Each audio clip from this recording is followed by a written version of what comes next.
রয়েছেন এই এলাকার মোহাম্মদপুর বিএনপি সকল গুরুত্বপূর্ণ নেতৃবৃন্দ, আরো আমাদের বিএনপি পরিবারের এই সংগঠনের সাথে যারা রয়েছে, সবার নাম আছেন, আমি তারা যারা আছে আমরা জানি না, সবাইকে আপনারা এতক্ষণ ধৈর্য ধরে আমাদের নেতৃবৃন্দের বক্তব্য শুনেছেন তাদেরকেও আন্তরিক শুভেচ্ছা জানাচ্ছি। গণমাধ্যমের সাংবাদিক ভাইরা আপনারা অনেকক্ষণ ধরে অপেক্ষা করে আছেন। সাধারণত আমি যে সময় দিই সেই সময়ের মধ্যে থাকার চেষ্টা করি, আমি খুব একটা কখনোই দেরি হয় না।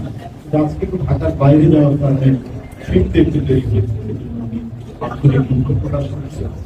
বন্ধুরা, ইতিমধ্যে আমরা বিএনপি পরিবারের আহ্বায়ক আপনাদেরকে এই সংগঠনটির করণীয় এবং তাৎপর্য তুলে ধরে এটি সৃষ্টি করেছেন, প্রতিষ্ঠা করেছেন এই সংগঠনের যিনি প্রধান বিএনপির ভারপ্রাপ্ত চেয়ারম্যান জনাব তারেক।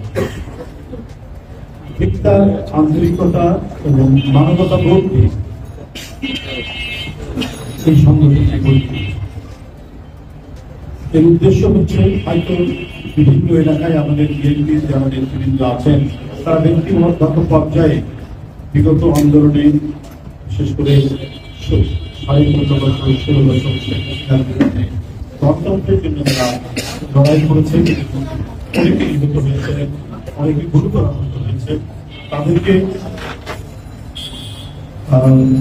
সহযোগিতা করা, তাদের পাশে দাঁড়ানো, এটা সাথে পাশাপাশি জুলাই এবং আগস্টের যে আমাদের মাটি পাহাড় বিপ্লবটি হয়েছে, গণ আন্দোলন, সেখানে যারা নিহত হয়েছেন আমাদের সেই কচি বাচ্চা, তরুণ, যুবক, শিশু এবং যারা নিহত হয়েছে ছাত্ররা সহ অন্য শ্রমিক যারা নিহত হয়েছে, তারা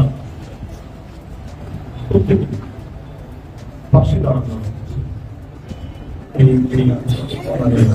উদ্দেশ্যেই সম্পর্ক।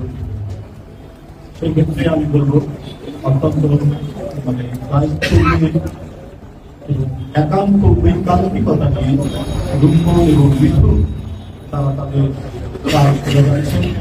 নিরন্তর পরিশ্রমের মধ্যে দিয়ে তারা আমাদের ভারপ্রাপ্ত চেয়ারম্যান তারেক রহমানের বার্তা এবং শুভেচ্ছা আমরা তারাই মূলত প্রধান কাজটি করছেন এবং শ্রম এবং তাদের কর্তব্য নিষ্ঠা দিয়ে তারা এগিয়ে নেওয়ার চেষ্টা করছে, তাদের যতটুকু এটাই হওয়া উচিত একটি বৃহত্তম রাজনৈতিক দল।